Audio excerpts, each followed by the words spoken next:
Shalom. Puji Tuhan, kalau saya tadi pikir-pikir sudah berapa lama ya saya tidak ke Temanggung, mungkin lebih dari 3 tahun yang lalu.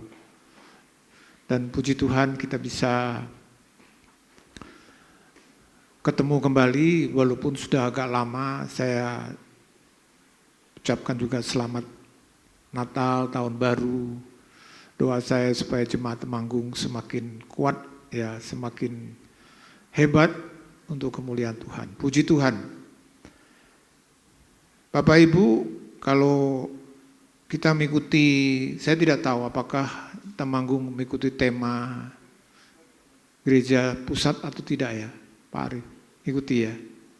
Nah, tahun ini kan temanya yang diberikan oleh Bapak Gembala adalah pandang ke depan. Pandang ke depan. Yaitu berorientasi hidup pada kerajaan yang tidak tergoncangkan. Nah, ini penting sekali karena memang pandangan itu akan mempengaruhi baik langkah hidup kita, sikap hidup kita, mungkin juga program hidup kita. Seperti halnya dengan tujuan. Kalau Bapak Ibu tujuannya apa? Misalnya seperti tadi saya ditemani Pak Heno, kita berangkat dari Semarang, tujuannya kemana? Ke Temanggung. Nah, kalau ke Temanggung itu semua diarahkan ke Temanggung. Demikian juga dengan kita. Makanya fokus kita itu harus kepada Tuhan, kerajaan, dan kemuliaannya. Ini sangat dasar sekali. Sangat dasar sekali. Sedangkan bulan ini, tema Januari 2003, itu gereja kita adalah pengumuman berita kerajaan. Jadi bagaimana kerajaan, next ya. Pengumuman berita kerajaan. Jadi kerajaan ini perlu kita memahami nilai-nilainya kayak apa. Sehingga kita betul seperti tujuan kita. Kalau kita tujuannya adalah ke Temanggung, tentu kita harus menyesuaikan karena di sini saya melayani, menyampaikan khotbah, semua yang saya persiapkan termasuk jas. Tadi malam sebelum tidur saya sudah siapkan jasnya apa. Karena apa? Karena mau khotbah di Temanggung. Kemudian juga ya Alkitab dan semacamnya. Nah, saudara dan saya kita perlu mengerti tentang kerajaan karena tujuan kita adalah kerajaan. Nah, hari ini khotbah saya beri judul undangan yang istimewa.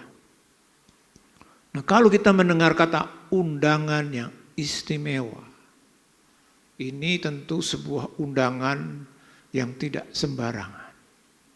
Kita akan belajar. Tujuan khotbah kita hari ini adalah supaya kita memprioritaskan undangan Tuhan.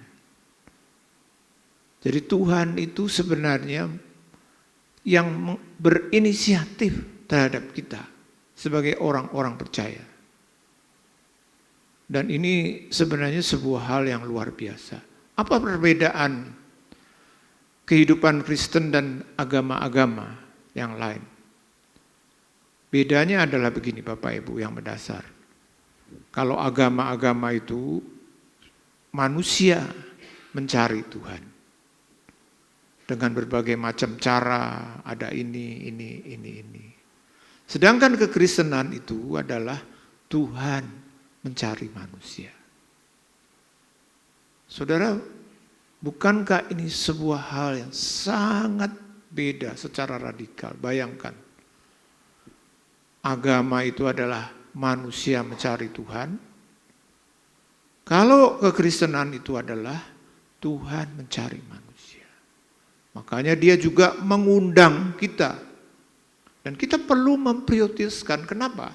Nanti kita akan belajar ternyata banyak meskipun diundang oleh raja tidak mau datang. Makanya kita belajar dari Matius 22 ayat 1 sampai 14. Nah, kita akan baca. Nah, mungkin bisa tolong dibacakan Pak Arif dari Matius 22 ayat 1 sampai 14. Silakan. Matius pasal 22 ayat 1 sampai yang ke-14, demikian bunyi firman Tuhan. Lalu Yesus berbicara pula dalam perumpamaan kepada mereka. Hal kerajaan surga seumpama seorang raja yang mengadakan perjamuan kawin untuk anaknya. Ia menyuruh hamba-hambanya memanggil orang-orang yang telah diundang ke perjamuan kawin itu. Tetapi orang-orang itu tidak mau datang. Ia menyuruh pula hamba-hamba lain pesannya. Katakanlah kepada orang-orang yang diundang itu, sesungguhnya hidangan telah kusediakan, lembu-lembu jantan dan ternak piaraanku telah disembelih. Semuanya telah tersedia, datanglah ke perjamuan kawin ini. Tetapi orang-orang yang diundang itu tidak mengindahkannya. Ada yang pergi ke ladangnya, ada yang pergi mengurus usahanya. Dan yang lain menangkap hamba-hambanya itu, menyiksanya dan membunuhnya. Maka murkalah raja itu, lalu menyuruh pasukannya ke sana untuk membinasakan pembunuh-pembunuh itu dan membakar kota mereka. Sesudah itu ia berkata kepada hamba-hambanya, perjamuan kawin telah tersedia, tetapi orang-orang yang diundang tadi tidak layak untuk itu. Sebab itu pergilah ke persimpangan-persimpangan jalan, dan undanglah setiap orang yang kamu jumpai di sana ke perjamuan kawin itu. Maka pergilah hamba-hamba itu, dan mereka mengumpulkan semua orang yang dijumpainya di jalan-jalan, orang-orang jahat dan orang-orang baik, sehingga penuhlah ruangan perjamuan kawin itu dengan tamu. Ketika raja itu masuk untuk bertemu dengan tamu-tamu itu, ia melihat seorang yang tidak berpakaian pesta.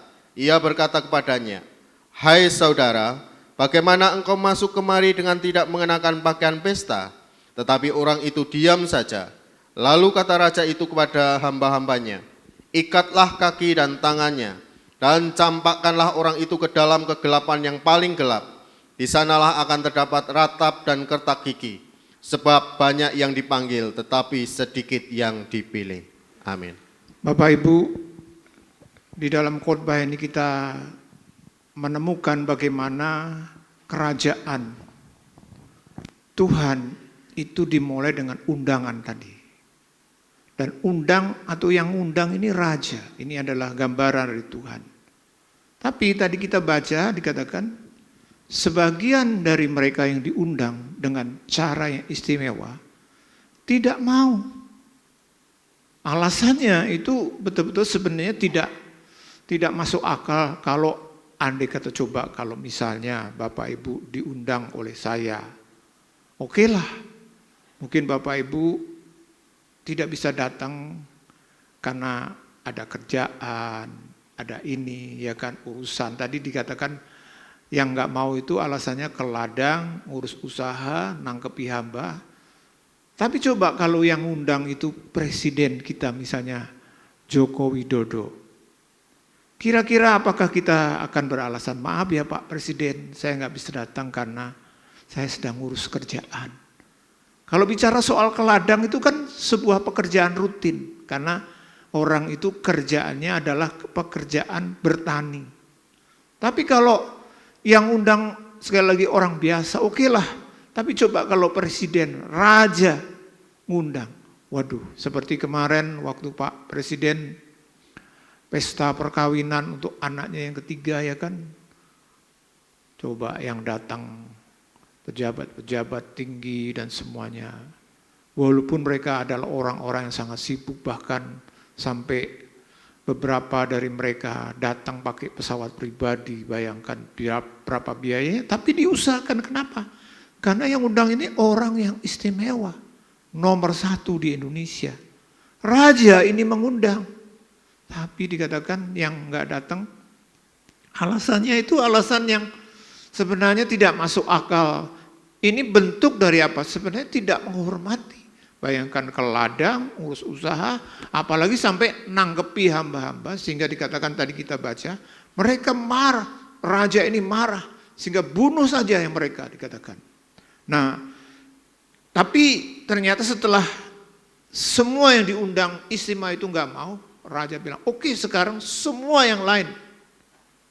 Siapa aja? Karena raja rindu perjamuan kawin ini nikmati semua rakyatnya. Siapa aja. Tapi tadi kita baca dikatakan ada yang gak pakai pakaian pesta.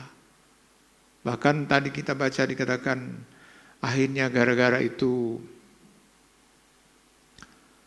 orang ini malah masuk ke hukuman. Tadi kita baca dalam ayat 13 dikatakan, ikatlah kaki dan tangannya, campakkanlah orang itu ke dalam kegelapan yang paling gelap. Kemudian ayat 14 ini kuncinya adalah, sebab banyak yang dipanggil, tapi sedikit yang dipilih. Mengapa Bapak Ibu? Meskipun Tuhan itu mengundang, seperti tadi saya katakan, kekristenan itu adalah Tuhan mengundang kita. Wah, ini kan sebenarnya sebuah hal yang luar biasa. Tapi ternyata bahkan orang yang diistimewakan pun tetap tidak mau terima undangan Tuhan, sehingga tidak terpilih. Nah, kalau dari kisah tadi, sebenarnya kita bisa simpulkan, hambatan tidak bisa masuk ke kerajaan Tuhan, termasuk juga nanti selamat, itu dua dari kisah ini.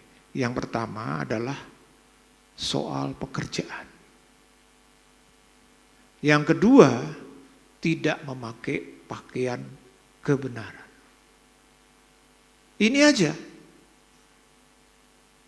Dan harus diakui, meskipun pekerjaan itu hal yang sifatnya rutin, tapi dalam fakta kehidupan, banyak orang tidak bisa mencari Tuhan dengan benar. Banyak orang tidak bisa menemukan Tuhan dengan benar. Banyak orang tidak bisa menjadikan Tuhan itu utama dalam hidupnya.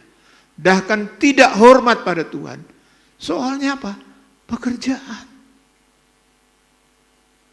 Setiap kita memang harus diakui, harus bekerja. Tapi seperti apa sih pekerjaan yang seharusnya kita itu jalani?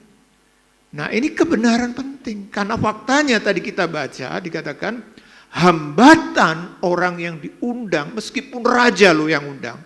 Ternyata yang jadi hambatan itu pekerjaan. Ke ladang, usaha, itu kan dua hal yang sama. Ngurus hamba-hambanya yang gak benar, ini pekerjaan. 3 kali diulang, pekerjaan, dan pekerjaan. Harus diakui sebagian besar kita pada umumnya adalah pekerja. Mungkin sudah bilang, lupa kalau saya kerja kan gak bisa makan, gak bisa hidup, gak bisa sukses. Baik memang, tapi bagaimana seharusnya kita bersikap terhadap pekerjaan? Ini penting. Karena faktanya Alkitab mengajarkan pekerjaan itu hambatan untuk ketemu dan dipilih Tuhan. Nah, kita akan lihat sedikit dalam khotbah kita pagi ini, apa sebenarnya kata Alkitab tentang pekerjaan. Supaya kita tahu. Karena faktanya Bapak Ibu, faktanya kita belajar pagi ini, dari kisah itu bahwa yang menghambat orang cari Tuhan, ketemu Tuhan, masuk dalam kerajaan itu karena pekerjaan. Nah, apa sebenarnya kata Alkitab tentang pekerjaan? Nah, kalau kita belajar di dalam Efesus 2 ayat 6-10, tolong dibacakan.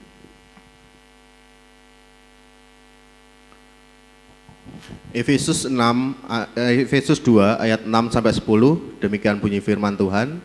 Dan di dalam Kristus Yesus Ia telah membangkitkan kita juga dan memberikan tempat bersama-sama dengan Dia di surga, supaya pada masa yang akan datang Ia menunjukkan kepada kita kekayaan kasih karunia-Nya yang melimpah-limpah sesuai dengan kebaikan-Nya terhadap kita dalam Kristus Yesus. Sebab karena kasih karunia kamu diselamatkan oleh iman, itu bukan hasil usahamu, tetapi pemberian Allah. Itu bukan hasil pekerjaanmu, jangan ada orang yang memegahkan diri, karena kita ini buatan Allah, diciptakan dalam Kristus Yesus untuk melakukan pekerjaan baik yang dipersiapkan Allah sebelumnya, Ia mau supaya kita hidup di dalamnya. Amin. Bapak Ibu, dari ayat-ayat ini kita belajar bagaimana keselamatan itu tidak bisa dilepaskan dari pekerjaan. Nah, apa sebenarnya maksud Tuhan? Kalau saudara baca dalam pelajaran tadi yang kita baca, sebenarnya bekerja, next, itu adalah desain Allah yang kekal bagi manusia ciptaannya. Memang kita adalah manusia yang bekerja. Makanya dikatakan tadi, kita itu adalah ciptaan Allah atau buatan Allah, diciptakan dalam Kristus Yesus untuk melakukan pekerjaan baik yang sudah dipersiapkan Allah sebelumnya. Jadi sebelum semua diciptakan, Tuhan sudah merancang manusia itu adalah manusia yang bekerja. Bahkan nanti sampai pada kekekalan, kita akan bekerja. Bapak Ibu pernah bayangkanlah, nanti di surga kita itu kalau di sana, kalau di neraka sih memang nggak perlu kerja, karena apa? Ngurusi penderitaan, sakit, itu sungguh begitu repot. Tapi di surga coba, kita di surga nanti itu Bapak Ibu, selama-lamanya. Apakah saudara mungkin berkata begini, wah di sana nanti nggak usah kerja, jalan-jalan, ngobrol, kongko. Coba kalau cuma setahun, 2 tahun ngobrol, kongko, jalan-jalan, mungkin tidak apa-apa. Tapi kalau selama-lamanya kayak gitu, mungkin juga kita akan bisa jadi bosan. Kita jadi bosan. Jadi nanti di surga pun kita juga bekerja. Desain kita itu adalah desain bekerja. Nah ini. Ini sudah Tuhan katakan, coba dibacakan Yohanes 5 ayat 17. Yohanes 5 ayat 17. Yohanes 5 ayat yang ke-17, demikian bunyi firman Tuhan. Tetapi ia berkata kepada mereka, Bapakku bekerja sampai sekarang, maka aku pun bekerja juga. Ya, jadi Allah kita itu di surga apakah cuma nongkrong, kipas-kipas, lihat-lihat? Enggak Bapak Ibu, Bapak di dalam alam kekekalan, Bapak, malaikat-malaikat, semua kerja. Makanya Tuhan bilang apa? Maka sampai sekarang pun Bapakku kerja, maka aku pun juga bekerja. Jadi nanti di surga pun dalam kerajaan Allah kekal itu kita juga kerja. Di dalam Wahyu pasal 22 ayat 3 dikatakan, maka tidak akan ada lagi laknat, tahta Allah dan tahta anak domba akan ada di dalamnya, dan hamba-hambanya akan beribadah kepadanya. Ya, kata beribadah itu dipakai kata latreuo. Itu dari kata latron yang artinya hadiah atau upah. Nah, kata ini artinya adalah kerja untuk dapat upah. Jadi kata latreuo ini digunakan secara harfiah untuk pekerjaan secara fisik. Seperti misalnya penggarap tanah atau budak yang kerja paksa.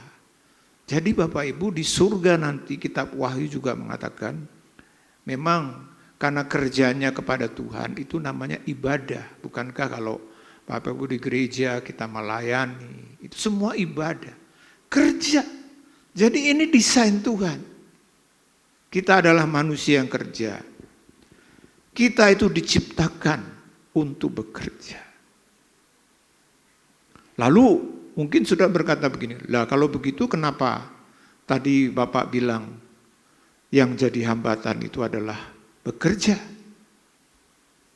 Kita diciptakan untuk kerja. Next. Kita diciptakan itu untuk bekerja. Hanya masalahnya adalah kenapa kita diciptakan untuk kerja, tapi kok pekerjaan itu justru menghambat kita untuk masuk kerajaan Tuhan, menjadi orang pilihan. Nah ini sebabnya saudara-saudara. Kalau kita baca dalam Kejadian 1 ayat 26 sampai 28 dikatakan. Kejadian 1 ayat 26 sampai yang ke-28. Berfirmanlah Allah, baiklah kita menjadikan manusia menurut gambar dan rupa kita, supaya mereka berkuasa atas ikan-ikan di laut, dan burung-burung di udara, dan atas ternak, dan atas seluruh bumi, dan atas segala binatang melata yang merayap di bumi. Maka Allah menciptakan manusia itu menurut gambarnya. Menurut gambar Allah diciptakannya dia, laki-laki dan perempuan diciptakannya mereka. Allah memberkati mereka, lalu Allah berfirman kepada mereka, beranak cuculah dan bertambah banyak, penuhilah bumi dan taklukkanlah itu. Berkuasalah atas ikan-ikan di laut dan burung-burung di udara dan atas segala binatang yang merayap di bumi. Jadi Adam dan Hawa diciptakan untuk bekerja. Bahkan waktu itu walaupun mereka masih berdua, Tuhan bilang penuhilah bumi. Saudara bisa bayangkan, artinya apa? Seumur hidup Adam dan Hawa kerja dan kerja. Tapi sayang, karena akhirnya Adam dan Hawa jatuh dalam dosa, maka Tuhan itu desainnya salah. Manusia itu sebenarnya diciptakan serupa dan segambar Allah untuk menjalankan mandat ilahi, yaitu apa? Bekerja, mengelola bumi.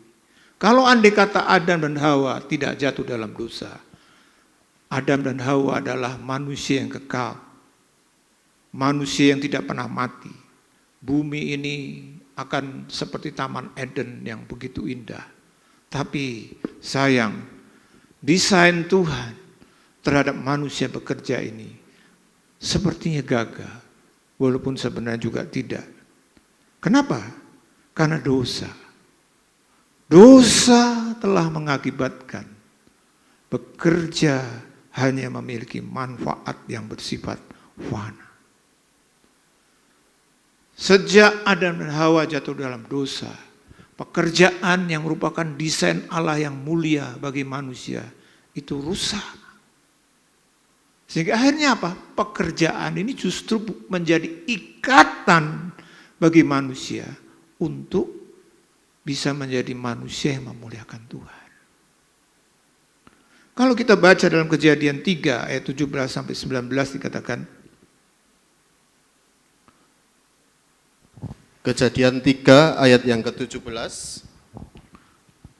Lalu firman-Nya kepada manusia itu, karena engkau mendengarkan perkataan istrimu dan memakan dari buah pohon yang telah kuperintahkan kepadamu, jangan makan daripadanya, maka terkutuklah tanah karena engkau.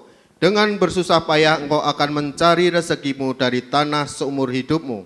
Semak duri dan rumput duri yang akan dihasilkannya bagimu, dan tumbuh-tumbuhan di padang akan menjadi makananmu.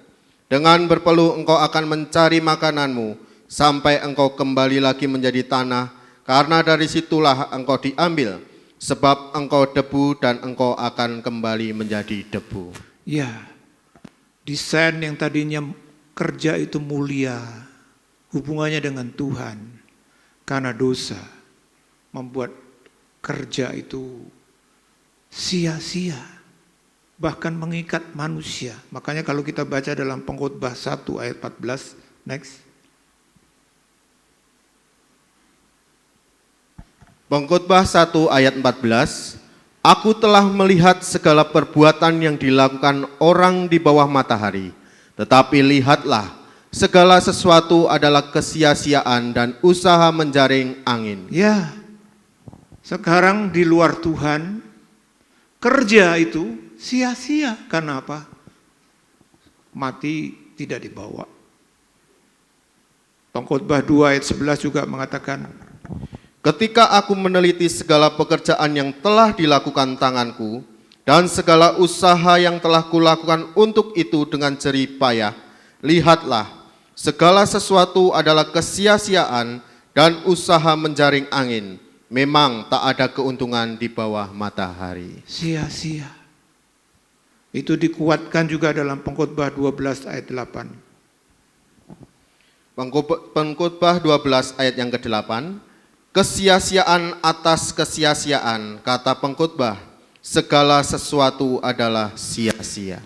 Ya, saudara, pekerjaan yang mulia yang Tuhan desain dalam hidup kita itu rusak dan membuat orang begitu terikat dengan pekerjaan sampai akhirnya justru dia nggak ketemu Tuhan, nggak dapat Tuhan. Ini bukan desain Tuhan. Maka apa arti yang namanya diselamatkan, Bapak Ibu? Ini penting.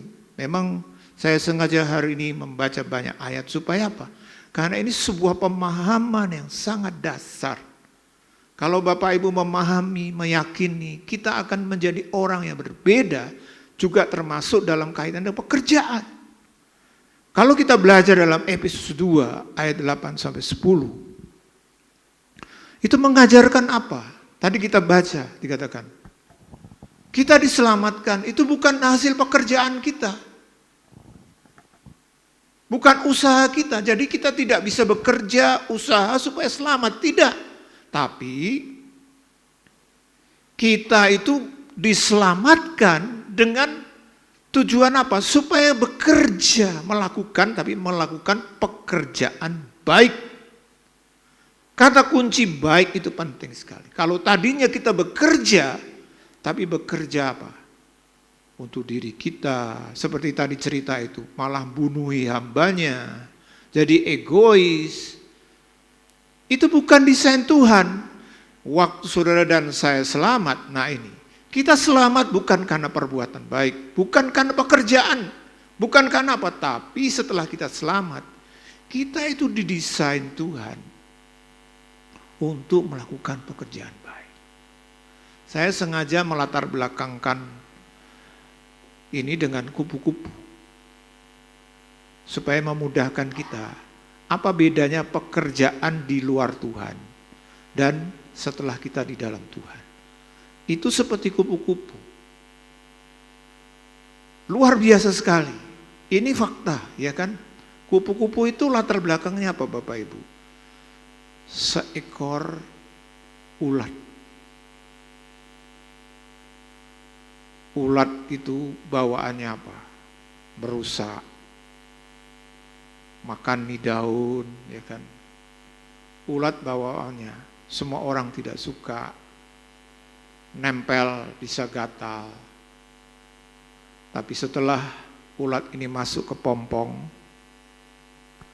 dalam waktu beberapa lama, pecah kepompongnya. Berubah jadi pribadi yang bertolak belakang. Semua orang suka kupu-kupu, bahkan banyak orang yang punya hobi mengumpulkan kupu-kupu. Indah. Kerjaannya juga beda. Kalau ulat itu kerjaannya merusak tanaman, gigit. Kupu-kupu tidak, menjadi penghubung supaya terjadinya perkawinan atau benih hingga munculkan buah indah. Nah ini Bapak Ibu, inilah hidup kita. Pekerjaan itu punya dua sisi. Sisi yang pertama tadi, sisi di mana kita justru dihambat ketemu Tuhan. Tapi kalau saudara dan saya betul-betul di dalam Tuhan, pekerjaan ini justru membuat kita itu memuliakan Tuhan. Nah ini yang benar. Makanya disebut pekerjaan baik. Dalam 2 Korintus 5 ayat 17 dikatakan, 2 Korintus 5 ayat 17, jadi siapa yang ada di dalam Kristus, ia adalah ciptaan baru, yang lama sudah berlalu, sesungguhnya yang baru sudah datang. Ya, ciptaan baru. Nah kita harus punya cara pandang yang beda dengan pekerjaan. Supaya apa? Karena pekerjaan ini penghambat. Tadi kita belajar bagaimana 3 kali diulang. Ke ladang, buat usaha. nangkepi hamba-hamba, itu semua kan bicara soal pekerjaan. Jadi pekerjaan itu menghambat. Kenapa? Karena pekerjaan yang masih dikuasai oleh dosa, yang hanya untuk diri sendiri, untuk keinginan sendiri, itu sia-sia Bapak Ibu.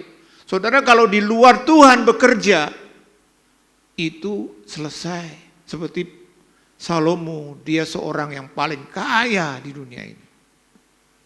Kalau andai kata ada Forbes yang membuat ranking orang terkaya, saya yakin Salomo waktu itu menjadi orang yang terkaya di dunia.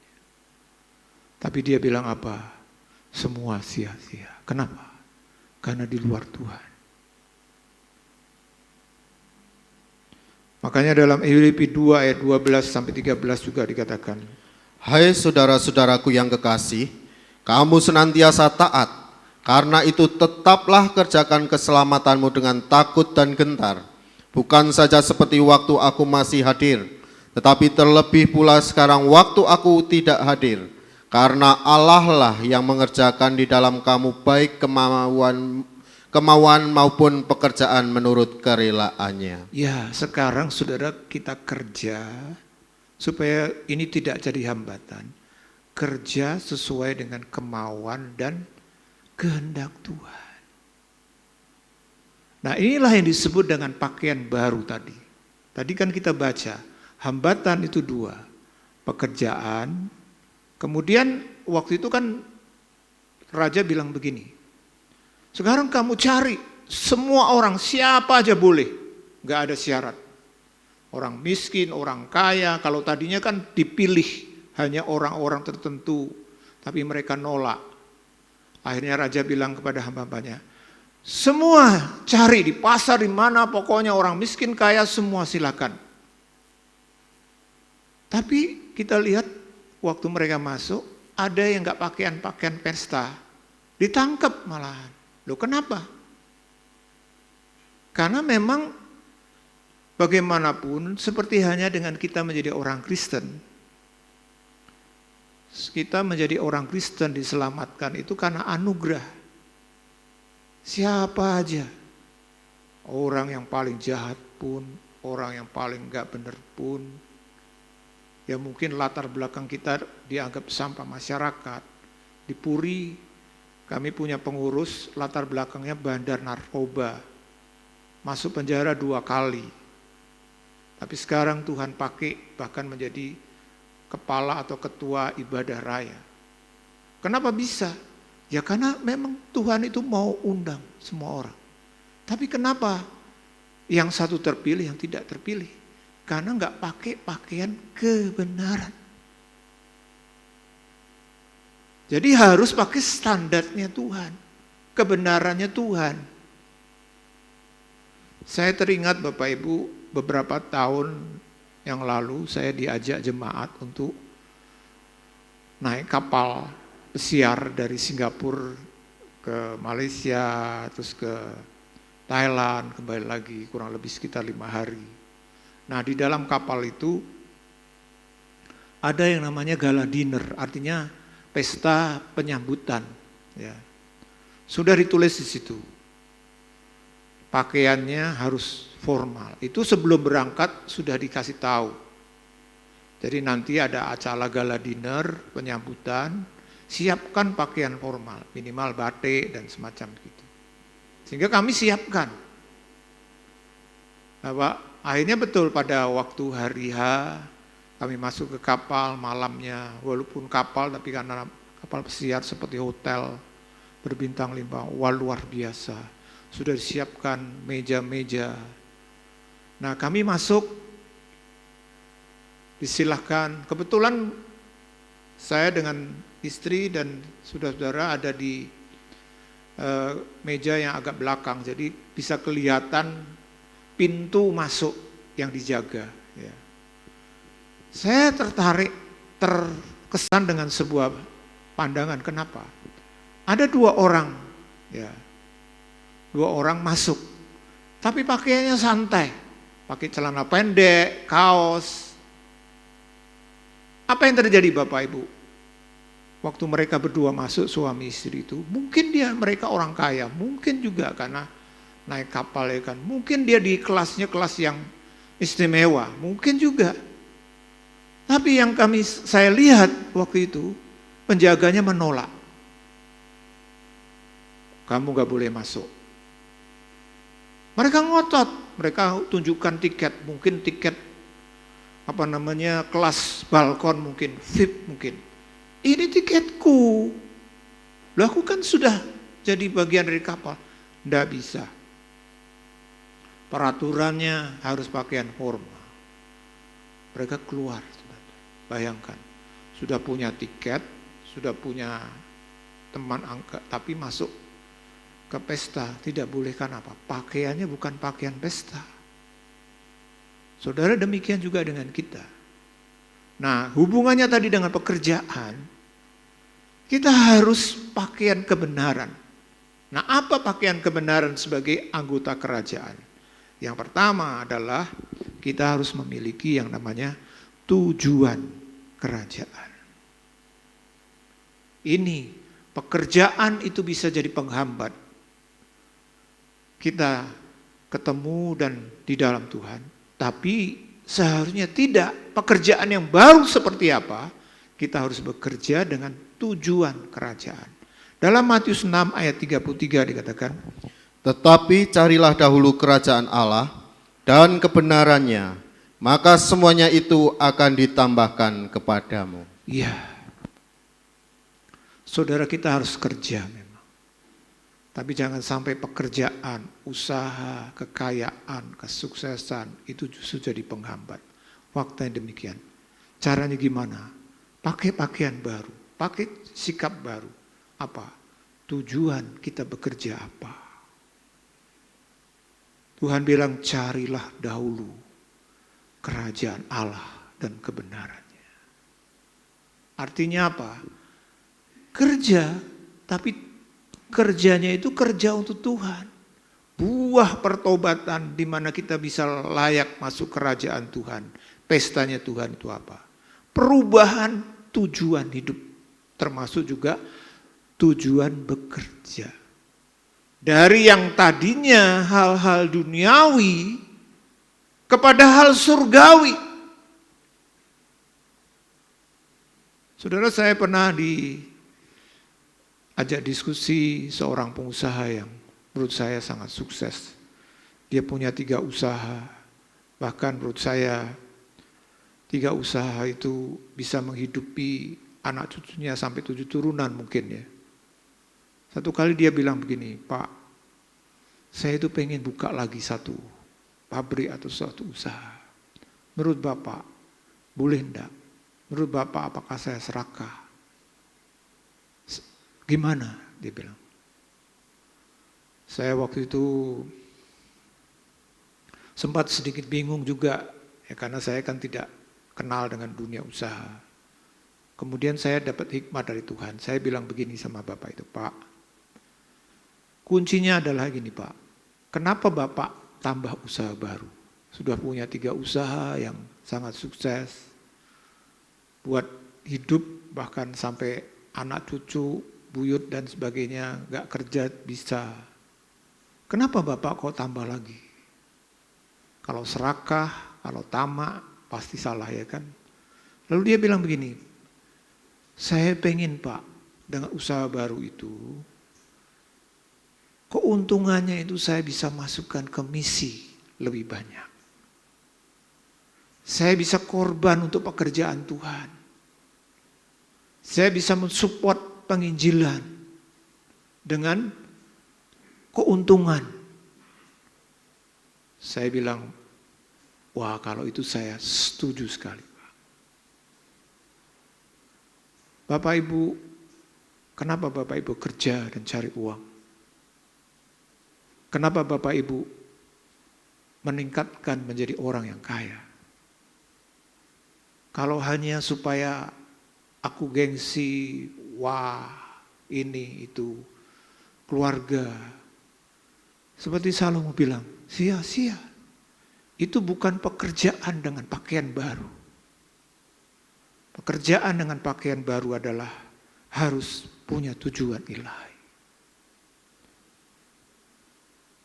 harus dengan kehendak Tuhan.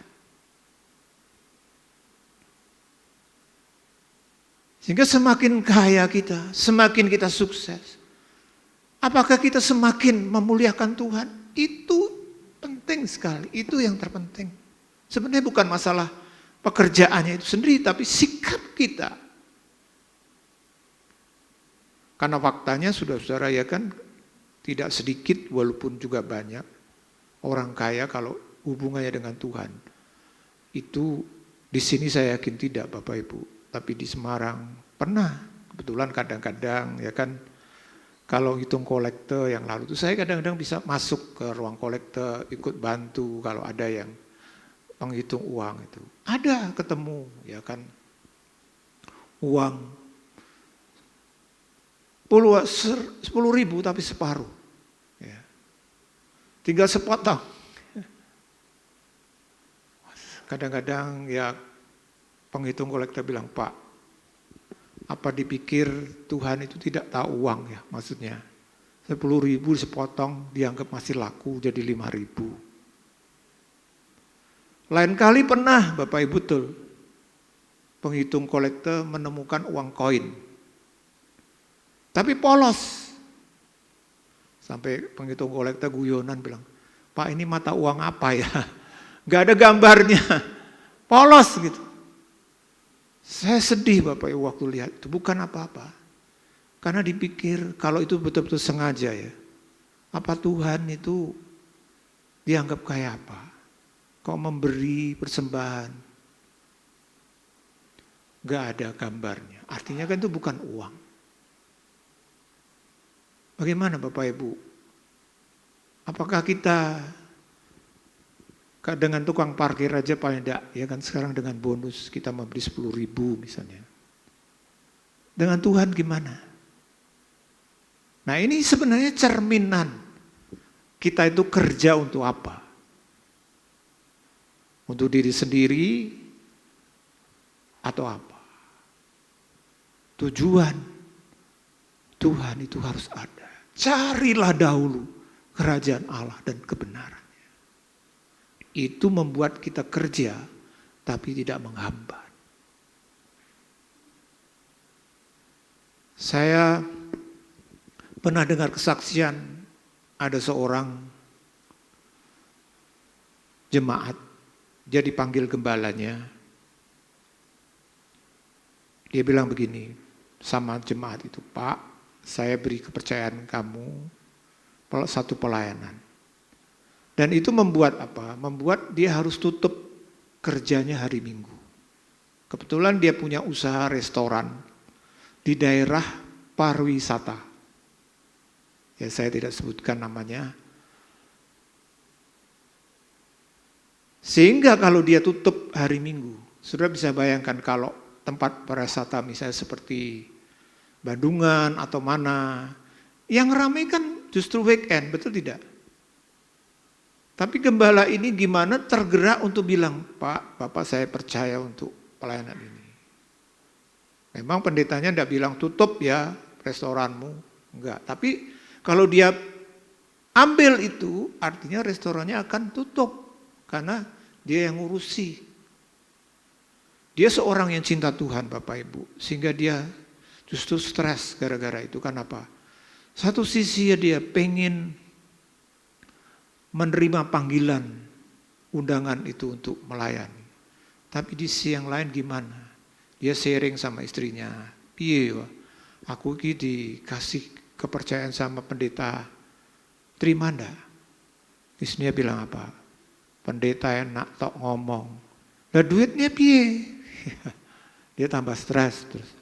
Dia sharing sama mertuanya karena salah satunya mertuanya juga menjadi semacam yang menopang.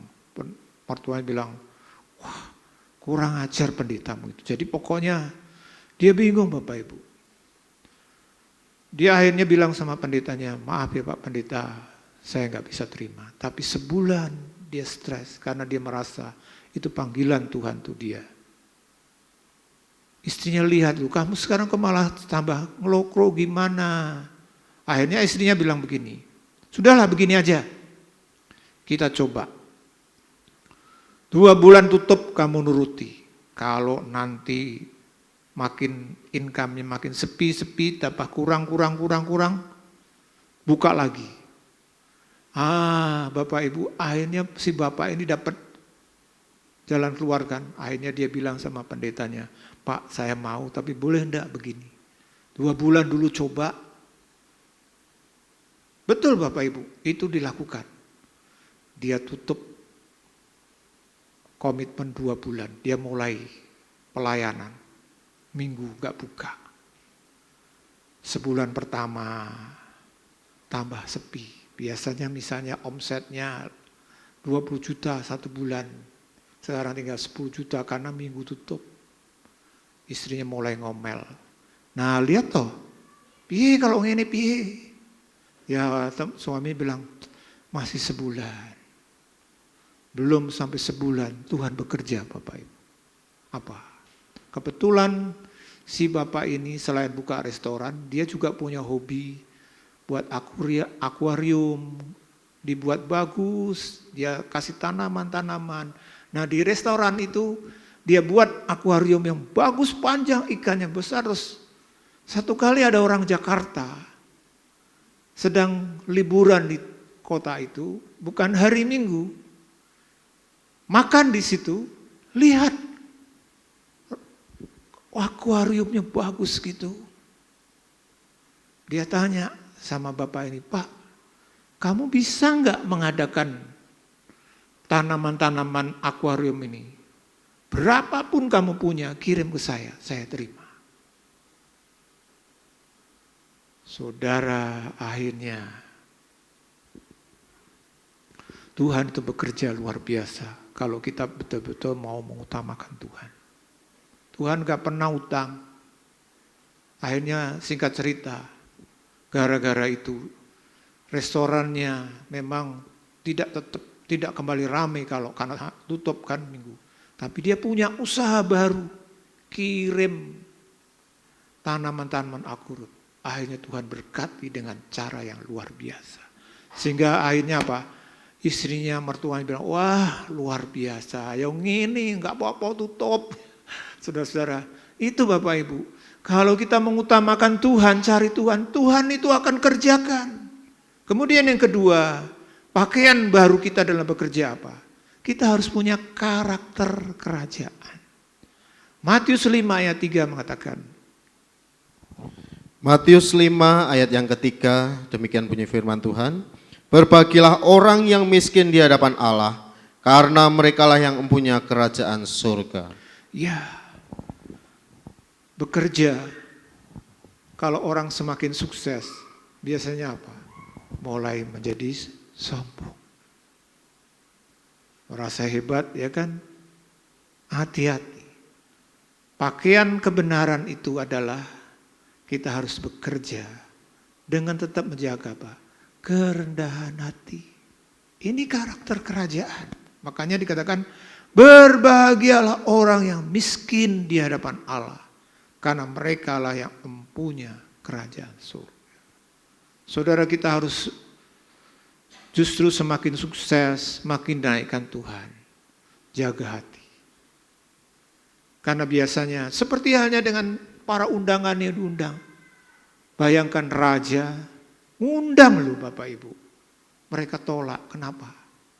Karena mungkin mereka merasa, saya nggak butuh raja. Ngapain? Kerja. Ke ladang, buat usaha. Seperti itu. Kerendahan hati, ini harus menjadi pakaian hidup kita dalam bekerja. Kemudian yang ketiga adalah yang saya sebut doa kerajaan. Matius 6 ayat 9 sampai 10 dikatakan, Karena itu berdoalah demikian, Bapa kami yang di surga, dikuduskanlah namamu, datanglah kerajaanmu, jadilah kehendakmu di bumi seperti di surga. Saudara, kenapa kita perlu doa Bapa kami? Tuhan mengajarkan kalau kamu berdoa, spesifik sekali dijelaskan. Bapa kami yang di surga, dikuduskanlah namamu, datanglah kerajaan, jadilah kehendak di bumi seperti di surga. Memang kita tidak perlu hafal. Ya kan kadang-kadang ada gereja-gereja tertentu yang menyampaikan, ayo kita doa Bapa kami. Bapa kami yang di surga, dikuduskanlah namamu, datanglah kerajaanmu. Lama-lama jadi hafalan. Maksudnya bukan begitu Bapak Ibu. Doa itu sebenarnya kan sesuatu yang betul-betul kita rindukan. Yang kita minta, lalu kita hidupi, itu namanya doa. Artinya apa?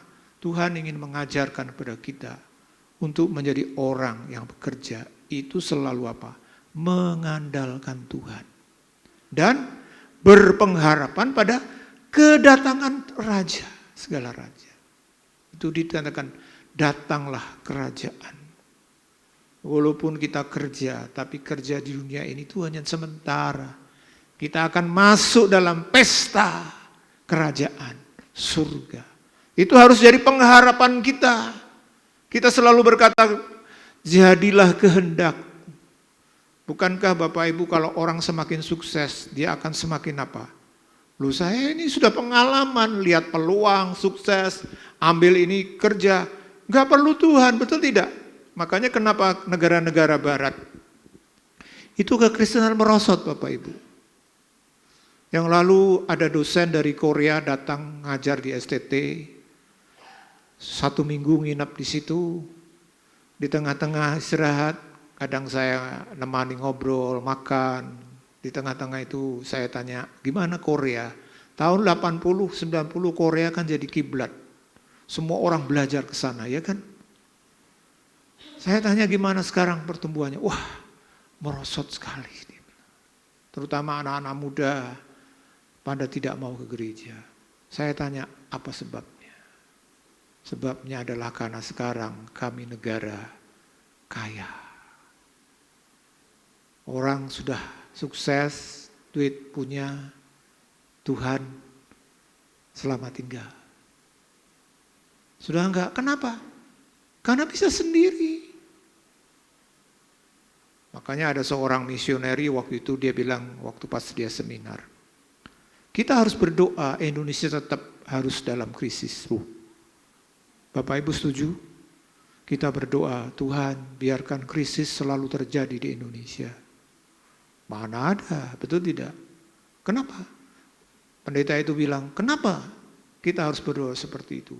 Karena orang itu kalau sudah sukses, semua ada, Tuhan dilupakan. Betul atau tidak, Bapak Ibu? Betul atau tidak betul? Tidak betul? Betul. Makanya Tuhan bilang, kalau kamu doa, datanglah kerajaan. Jadilah kehendak. Selalu tetap mengandalkan Tuhan. Kerajaan itu harus menjadi nomor 1. Nah kalau ini ada, kita bekerja dengan pakaian kebenaran. Kerja tidak jadi penghambat, tapi kerja kita justru mendorong atau menjadi satu dorongan untuk kita lebih kepada Tuhan. Biar ini terjadi dalam setiap hidup kita sebagai anak-anak Tuhan. Puji Tuhan, mari kita datang pada Tuhan. Saya undang Bapak Ibu untuk berdiri, kita akan menyanyikan nyanyian. Ku mau hidup seturut kehendak Tuhan. Ku mau memberi semua yang ku dapat berikan. Ku mau cinta dia lebih dari semua. Ku tak dapat membalas kasihnya. Mari kita coba renungkan dalam hidup kita.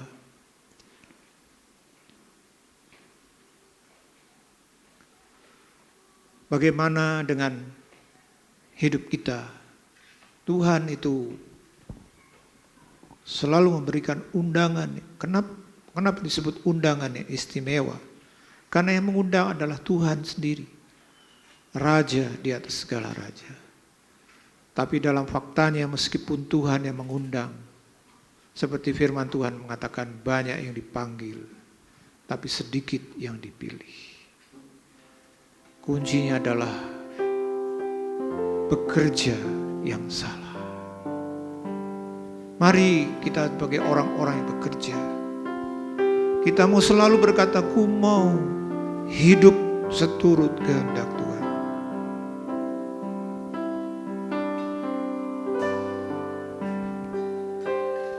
Ku mau hidup seturut kehendak Tuhan. Ku mau memberi semua yang ku dapat berikan. Ku mau cinta Dia lebih dari semua. Ku tak dapat membalas kasih-Nya. Ku mau hidup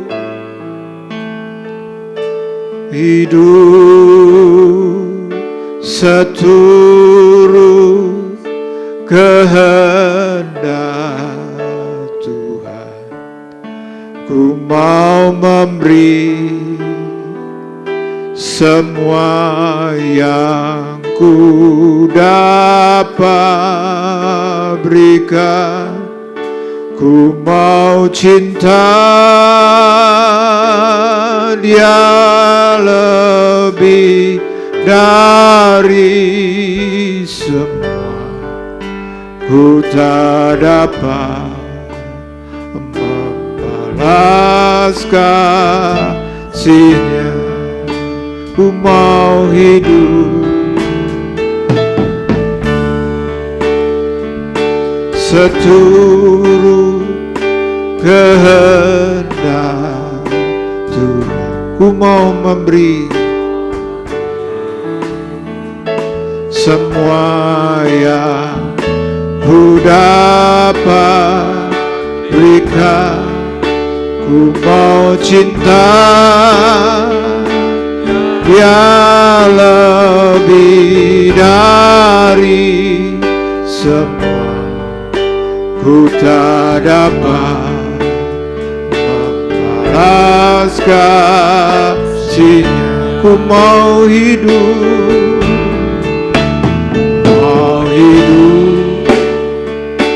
seturut kehendak Tuhan. Ku mau memberi semua yang ku dapat berikan. Ku mau cinta Dia lebih dari semua. Ku tak dapat membalaskan. Jemaat saja menyanyikan ku mau hidup. Ya Tuhan,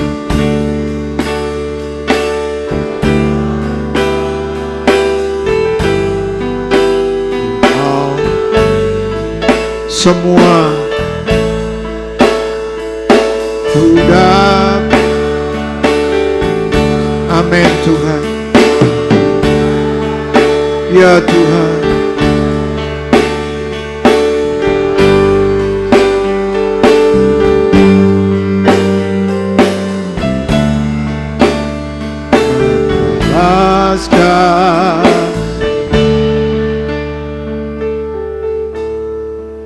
mari Bapak Ibu, biar kita bukan hanya menjadi orang-orang yang terpanggil. Firman Tuhan berkata, banyak yang dipanggil, tapi sedikit yang terpilih. Kenapa orang-orang yang dipanggil tidak menjadi terpilih? Karena kerja. Dan memang semua orang kerja, usaha, sukses, kekayaan. Itu menjadi penghambat utama. Faktanya demikian. Kekristenan menjadi lebih merosot karena orang sudah sukses dalam bekerja. Tapi mari kita mau cara kerja yang beda. kita kerja dengan tujuan yang benar, dengan karakter yang benar, dan selalu mengandalkan Tuhan dalam setiap hidup kita. Kuncinya apa? Tiap kali kita berkata, Tuhan, aku mau ikut kehendak-Mu, aku mau turut kehendak-Mu, memberi yang terbaik kepada Engkau. Mari kita nyanyikan nyanyi ini dengan mengangkat tangan sebagai ikrar kita kepada Tuhan. Ku mau hidup seturut kehendak Tuhan. Ku mau hidup seturut kehendak Tuhan. Ku mau memberi semua yang ku dapat berikan. Ku mau cinta Dia lebih dari semua. Ku tak dapat membalas kasih-Nya. Kami berterima kasih ya Tuhan, biar setiap kami benar-benar menjadi ciptaan yang baru. Kami bekerja, tapi bukan lagi bekerja untuk diri sendiri, bekerja untuk berdosa, bekerja untuk tidak cari Tuhan, tapi kami bekerja dengan mengutamakan Tuhan, dengan bekerja dengan karakter yang benar. Kami selalu mengandalkan Tuhan, hidup dalam kehendak-Mu Tuhan. Terima kasih Tuhan. Sebelum kami pulang, kami berdoa untuk saudara-saudara kami yang berulang tahun. Kami mendoakan Ibu Francisca Gunwinayanti, Ibu Lestiarini, Ibu Etik Wasiati, Ibu Esti Winarsih yang berulang tahun. Tuhan, Kau berikan kepada saudara-saudara kami panjang umur, selalu sehat, dipenuhi dengan damai sejahtera Tuhan. Dan terus tambahkan kasih cinta kepada Tuhan. Dan jadikan mereka orang-orang yang selalu membawa berkat bagi kemuliaan Tuhan. Terima kasih Tuhan. Kami juga mendukung doa untuk tadi Ibu Melka, Ibu Ngatmi, Ibu Poniem, Bapak Hendra Gunadi. Mereka sakit, Tuhan jamah, Tuhan berikan kesembuhan, berikan kekuatan yang daripada Engkau ya Bapak. Tuhan berkati juga Bapak Gembala, Bapak Arif dengan seluruh pengurus yang melayani. Tuhan berikan terus pertambahan hikmat, kebijaksanaan, urapan yang dari Tuhan. Jadikan jemaat-Mu Temanggung ini menjadi jemaat yang memberkati Tuhan. Amin. Menjadi jemaat yang memberkati ya Tuhan. Terima kasih Tuhan, terima kasih. Dan sekarang saudara-saudaraku yang dikasihi oleh Tuhan, pulanglah dengan berkat. Di dalam kasih karunia Tuhan Yesus Kristus, kasih Allah Bapa, dan dengan persekutuan Roh Kudus biarlah menyertai saudara semua. Mulai pagi hari ini, bahkan sampai Maranatha, Tuhan Yesus datang kedua kali menjemput kita semua. Haleluya. Amin.